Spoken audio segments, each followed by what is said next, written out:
882-5788 or send an email to Forbes@ForbesRiley.com. Now back to the show. Here's Forbes Riley. Hey everybody, it is Forbes Riley. Welcome back to the second half of my beautiful show called the Forbes Factor. It's one of my favorite places to be. We focus on health, wealth, and happiness, and my next guest is a combination of all those, and she does it with probably more style than anyone you've ever met.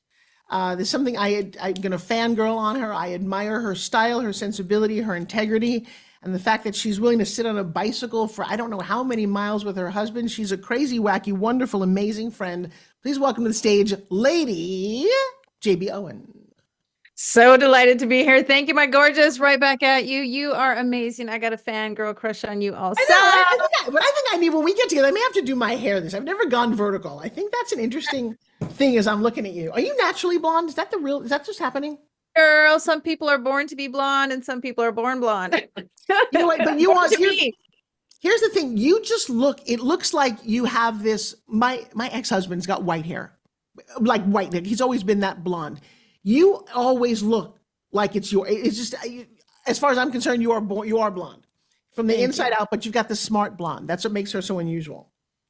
Did I just insult blondes? Oh my God, they're going to cancel me. I do it all the time. I say, I'll have a blonde moment, but that's okay because blondes are busy, blondes are beautiful, and blondes are doing amazing things on the planet. So is everyone else. Women in general, folks, this is a time like no other. Folks are just health, wealth, and happiness. We love this. Yeah, I also like the word ignite. When I first met JB, that was all about her book, her mission. I'm going to step out for a second and have you just share with everybody what the Ignite mission is all about and who you are. So I'll tuck back in the audience and give you the spotlight. Thanks for saying that. Well, you know, Ignite is really about sparking something. It's really awakening and becoming more aligned. And we all have these powerful Ignite moments that come in our lives and they spark something, and they may feel difficult and troublesome at the beginning. Going through it may be so hard, but what you realize through an Ignite moment is it's a changing point. It's the pinnacle. It's the crest. It's the awakening. It's the ignition to something else. And Ignite is really about creating this ripple effect around the world through Ignite moments, through the power to ignite one another. We're like a candle lighting the flame on each other. And so Ignite really is about waking people up to what's possible.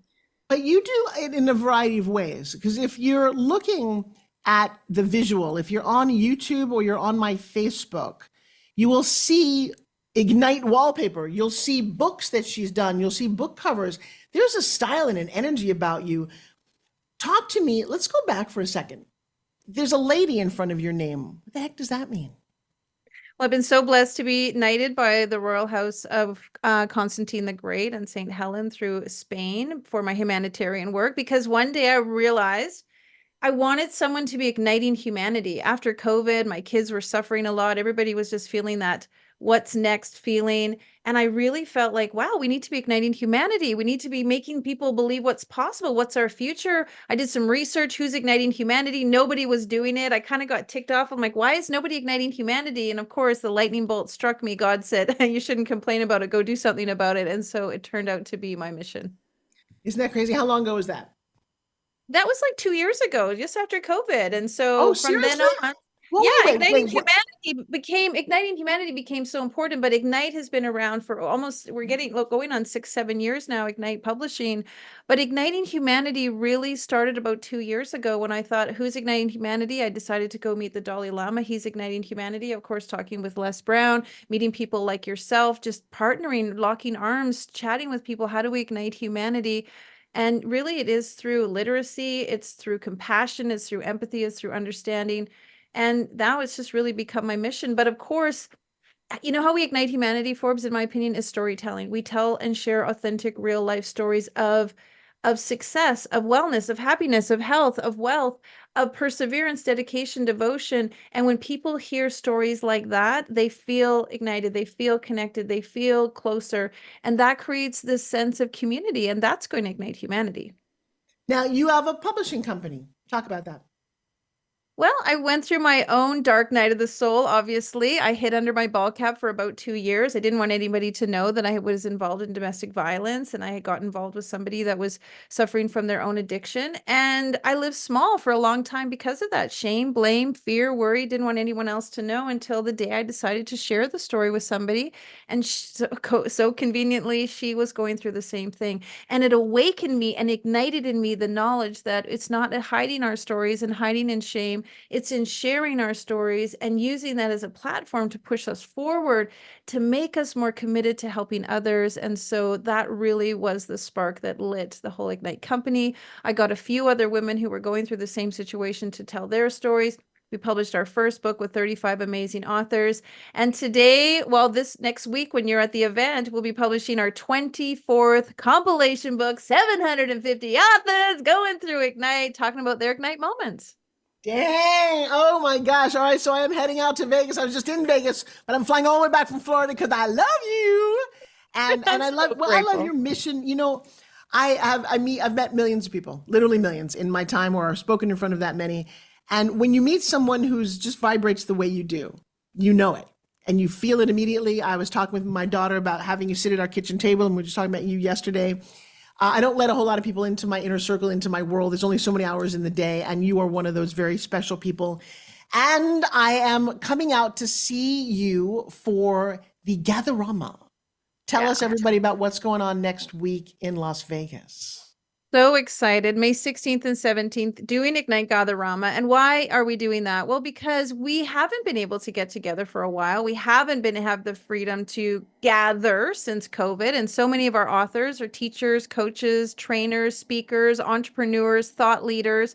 So bringing everybody together in this beautiful venue, 5 different stages, 54 different speakers, all talking about igniting your business, igniting your brand, igniting your book, and igniting your breakthrough, and really giving people the steps, the tools. Every single speaker is doing interactive exercises with the audience. So it's not just sitting and listening to people.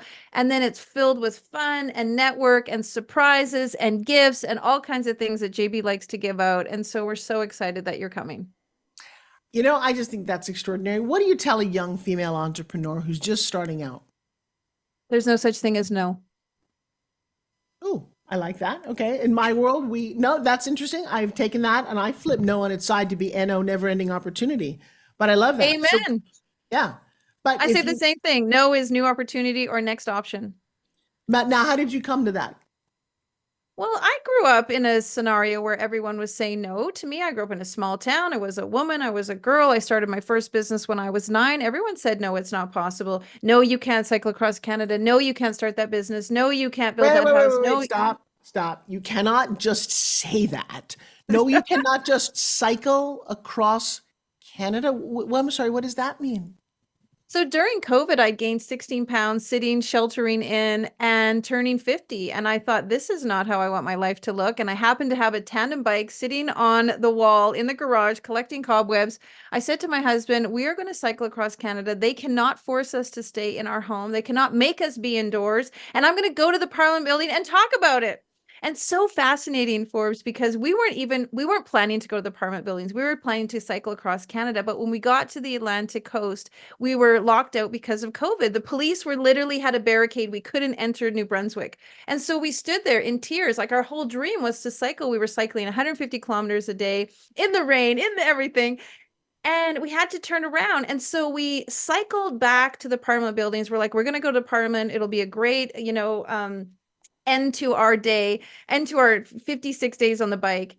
And this is an amazing story. We got to the Parliament building, and the first time in history of Canada, they had an open mic forum platform stage at the Parliament building, and people were allowed to come up and speak. And you know what's so cool? When I was in grade 4, I told my social studies teacher that one day I would speak at Parliament, and she was like, girl, you need to get better grades if you ever think you're going to speak at Parliament. That's literally what she said to me. But the universe constructed this beautiful scenario for me years later to be able to have a disappointment, have to turn around, have to cycle back, go to the Parliament buildings, and get up on stage that very day and get on the microphone and be like, I'm just and people were screaming. I'm like, anything is possible. And that was the whole moment where I just knew, like, there is no such thing as no. I mean, I knew it before, but that was the moment that I knew the world orchestrates everything for you in a beautiful manner. And no is not no. It just means new option.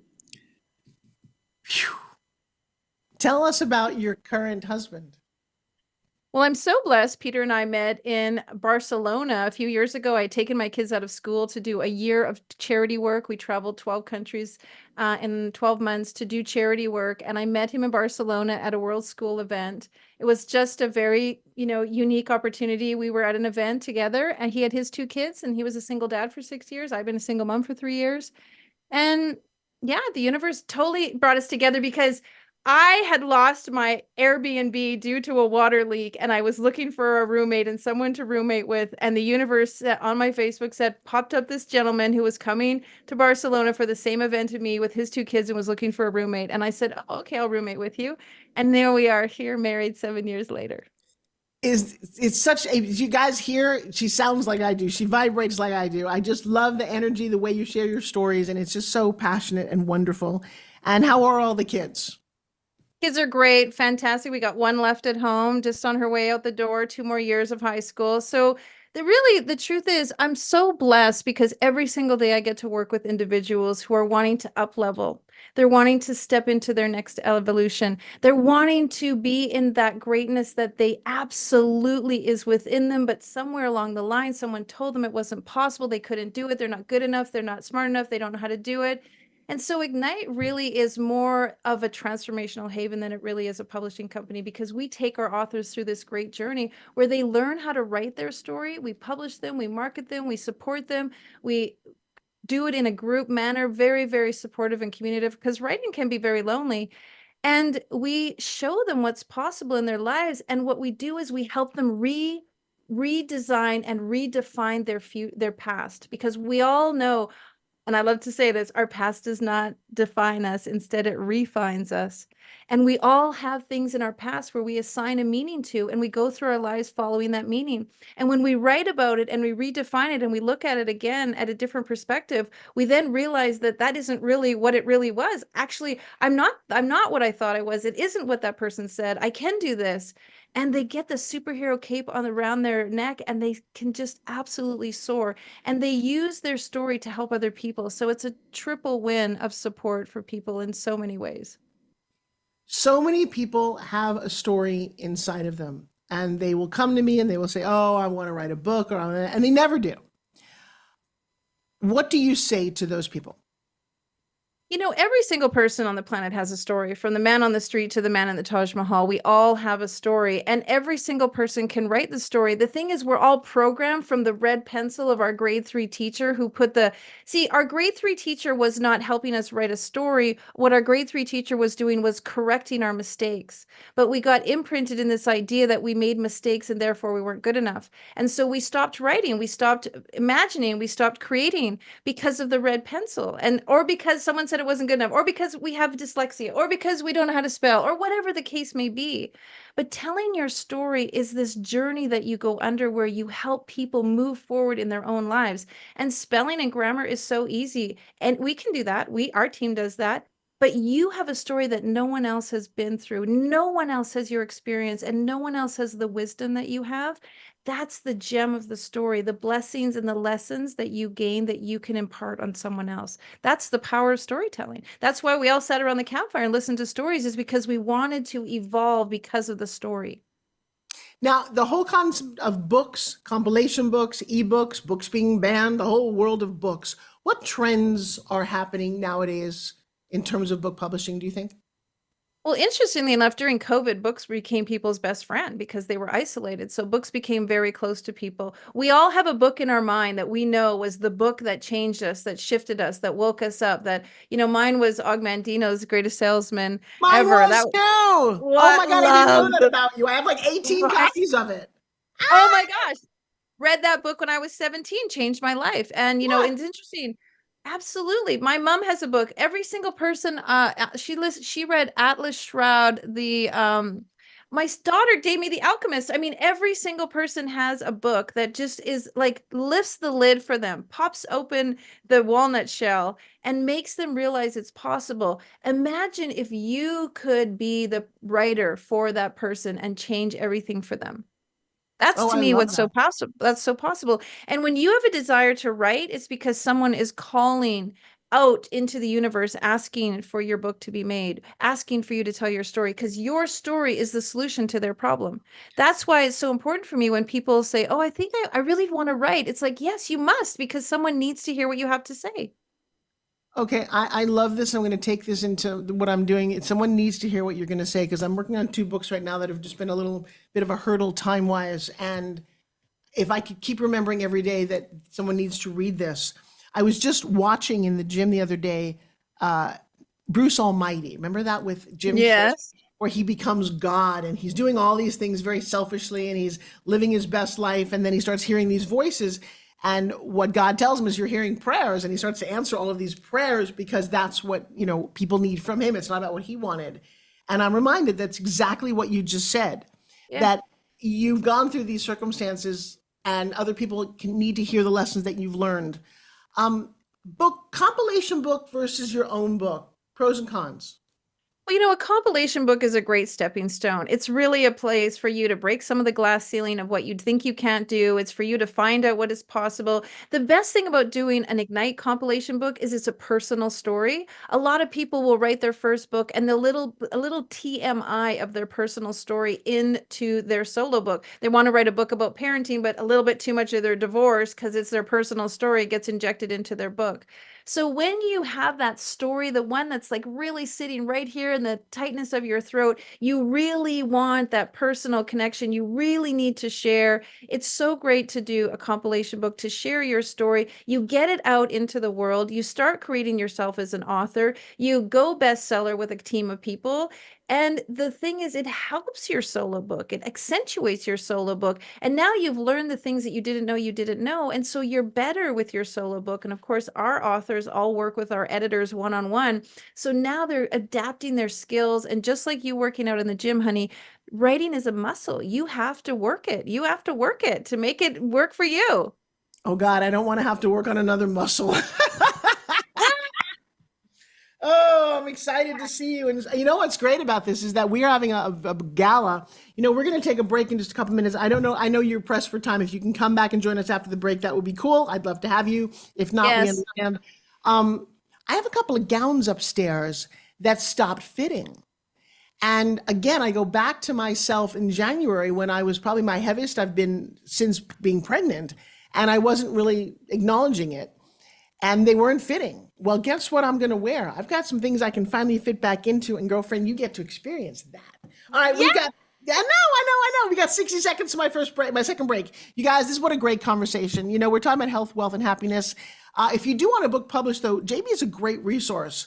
And also the event that's coming up, I'm going to put all that in the show notes. JB, just before we leave, how can people get tickets? Yeah, absolutely. Go to gatherama.igniteyou.life. It's a bit tough, but if you just Google Gatherama Ignite, you'll find us in Google. We're just everywhere. Nobody else is using that great word, Gatherama. I know. We'll find out how you got to that word when we come back right after this message, guys. Don't go away. All clear back in two. Thank you. All right, so YouTube is still listening to us, so it's not a personal conversation, but it is not on the radio. I so love it. We need to do this more often. I know, isn't this a kick? Well, I'm just loving this. I'm having a great time. Except oh my gosh, I'm tired. I gotta go to the gym. So proud of you. Good job. That is so great that you're dedicated to it. Good for you. So JB, next summer, we're doing a Cabo to Alaska. We're cycling Cabo to Alaska next summer. We're going to cycle the continent. Explain to me what goes on. Do you listen to music? What do you do? I can't sit on the bike that long. I mean, it's precious. Well, it's so amazing because it's nothing like sitting on the bike in the gym. I mean, you are smelling the wheat leaves or the wheat fields. You are hearing the birds. You're hearing the rustle in the grass. You're smelling the rain coming, the clouds. I mean, there's just every sense of your body is stimulated. Your skin is feeling the scorching 114-degree heat. You get every sense and it's so stimulating. But I will tell you, because I ride tandem and I ride on the back, I can hang on to the handlebars hours, close my eyes, and go completely into a meditative state because you're doing that repetitive motion. But I sometimes listen to music, but my husband, you'll ask him, I sing songs, I write poems, and then suddenly I'll be like, why are Smurfs blue? Why did that happen? Why did they make them blue? Or I'll be like, when I'll just something random will come up and we'll just like start Sorry to interrupt. the Coming big back in questions of the 15 world. seconds. I Mhm. love that. We come back. We're gonna open with the whole tandem riding bike thing because it's crazy. You got It's it. just-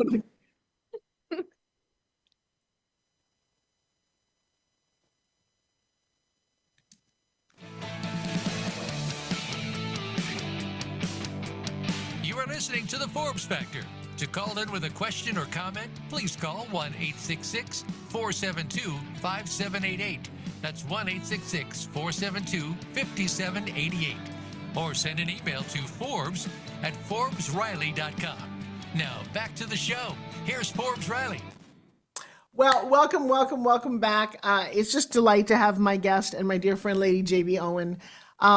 Beyond being humanitarian and inspiration, she's a book publisher, but she did something that's crazy. Now, I will say I know a little something about this. When 9/11 happened, my brother-in-law was a fireman, didn't go to work that day. His firehouse was a quarter mile north of the World Trade Center, and when the second building came down, we lost everybody. Everybody who worked at the firehouse were all my high school friends. And I just recently went to New York City with my son, and there's a special monument for all the people who lost their lives that day, and then all the first responders and Dave R.C. and a lot of the other guys. Their all names are all there, and it wasn't real until I really saw their names in stone because I don't see them very often. And he carries all their pictures in his pocket, and he said to me, "I would like to ride across this country and thank all the firemen who flew in to stand at the funerals." 343 first responders died that day. I will never forget that number, even though it's over a decade ago, because this was one of the most profound shifts in my entire life. I just lost my dad and my mom, and then my friends, and it was beyond devastating. And when he said that, I didn't really know what he was talking about. He had this idea that all the when firemen pass away, everyone stands for them because it's such an honor to have given your life for other people. And when 9/11 happened, they didn't have enough people, so people flew in from all over the country. He said, I want to ride my bike across this country. And I thought, you're out of your mind. And he said, I may be, but I'm going to do it. And I want 4 of my other guys to come with me. And we put 5 guys on their bike. And JB, I should share this video with you. It's called Ride On Brother. We made a little documentary about it because as he was putting this together, now mind you, 9/11 happened on 9/11. They left on 11/11, literally 2 months later in the middle of all of this chaos. I got a friend of mine who owned a private record library to sponsor us. And he told somebody about this, some news camera guy. They quit their job and they, with their cameras in a van, followed them. They had very little plans about how they were going to do this. It took 33 days, 100 miles a day. There were rain, there was accidents, there were all kind of crazy shit that happened. You and your husband on a tandem bike decide to ride across Canada. Mm-hmm. Mm-hmm. Why?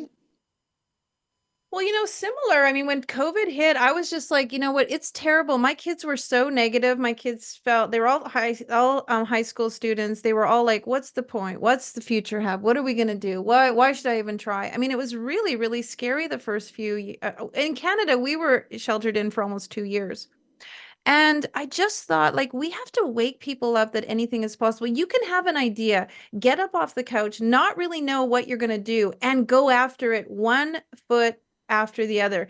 If you see the photos of when I started cycling, I was like bulging out of my cycling pants. I was falling down. I didn't know what I was doing, but I just started doing it. You got to be it to become it. That's what I always say. And so it just became every single day practice, get up, go through it, go experience it, be a part of it. The second summer, we cycled to Alaska.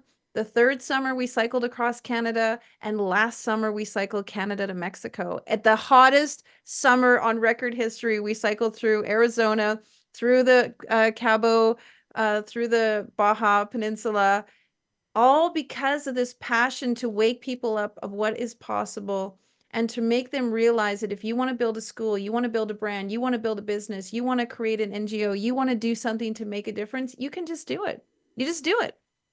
You just do it. And God takes care of you. And all the things that happen along the way are beautiful and serendipitous. And you know what? That's actually was the real thing about Igniting Humanity. When I was cycling across Canada, people would open their doors for us, invite us into their house, bring us food, pull over on the side of the road. We were on the side of the road taking a picture of one of those signs, at the beginning of the city, and a person pulled off the highway. Do you want us to take your picture for you?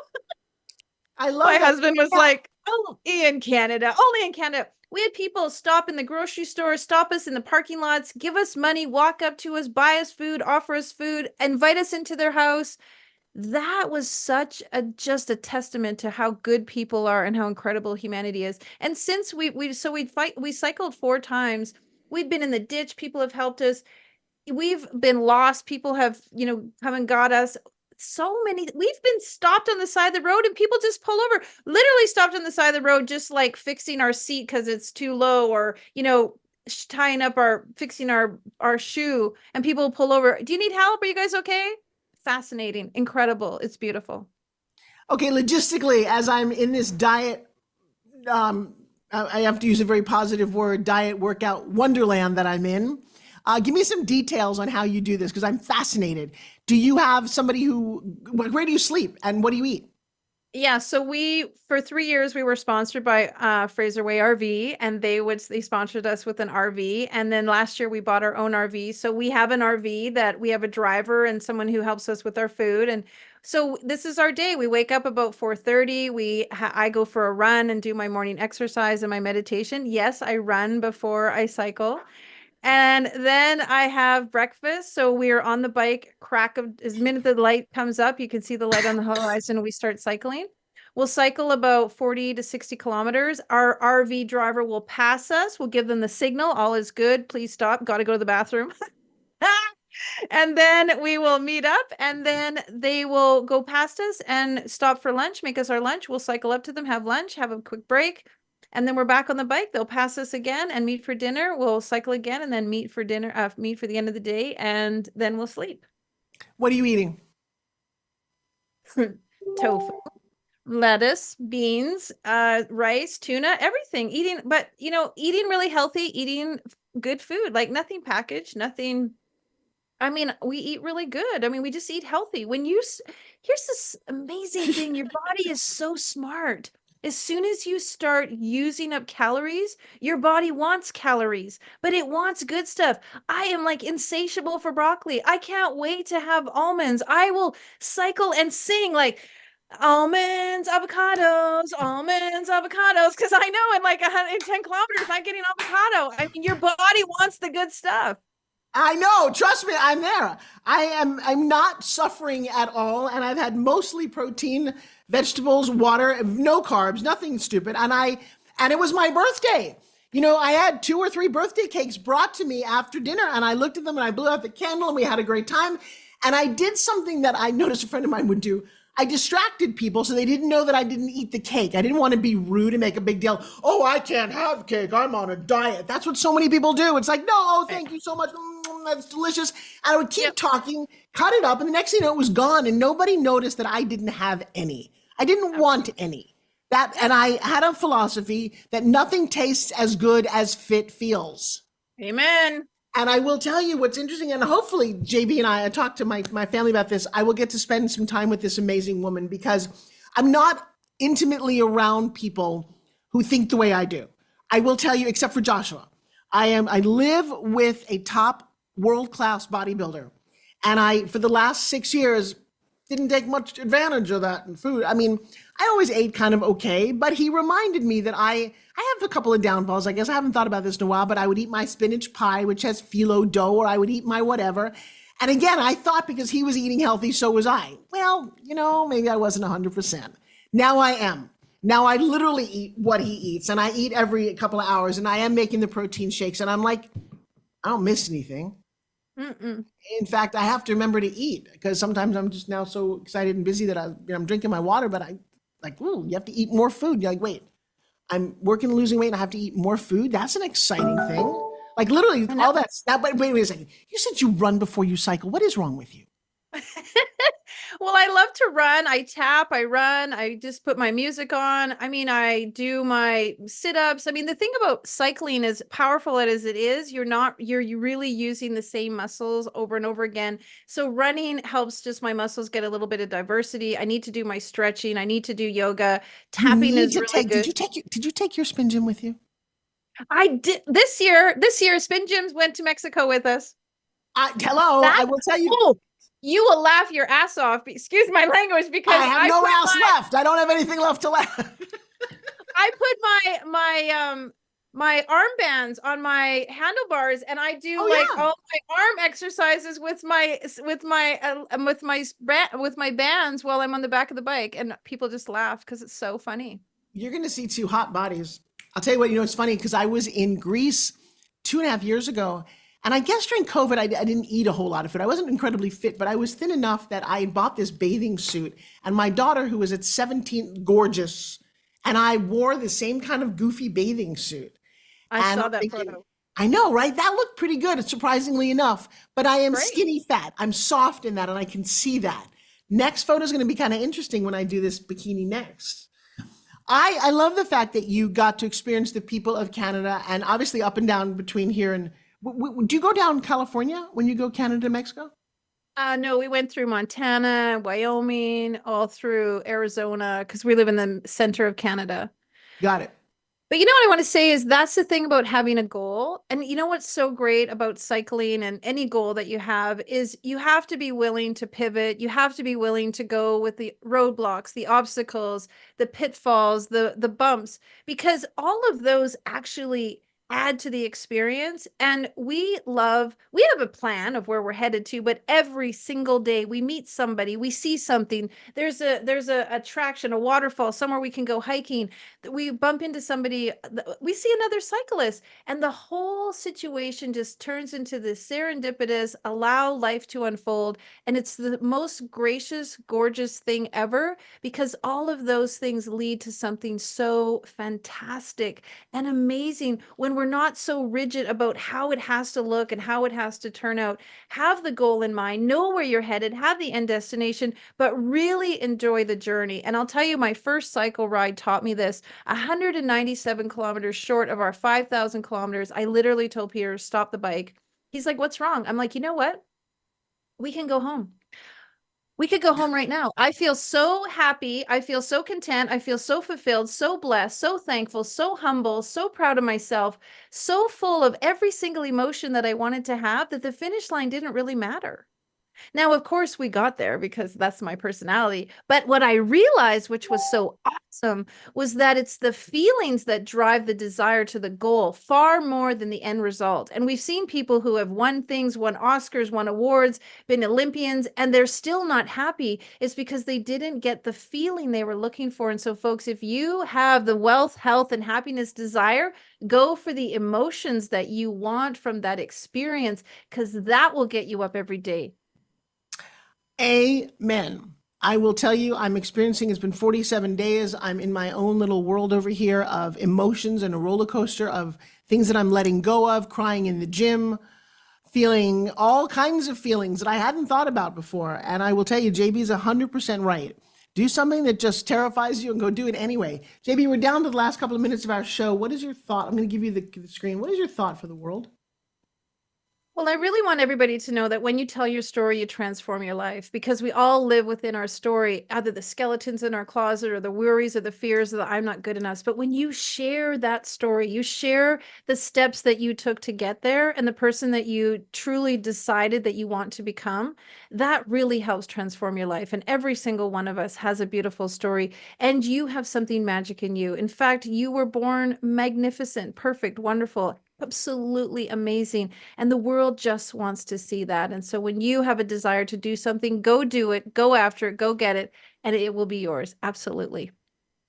I just want to say thank you. And if you've got a great a story and you want to share, just give us a little bit of insight into the upcoming event that's happening. This is only if you're live, but if you're not, you'll be able to find some replays. What's happening with Gatherama, and how did you come up with that name? Well, I wanted people to gather and I wanted them to feel like it was going to be extraordinary and amazing. And so Gather-Rama was born May 16th and 17th, Las Vegas at the District North Theater. Please come. You can get tickets at the door. Forbes is going to be there, 53 other phenomenal speakers. We have authors and speakers coming from Australia, New Zealand, South Africa, London, Hawaii.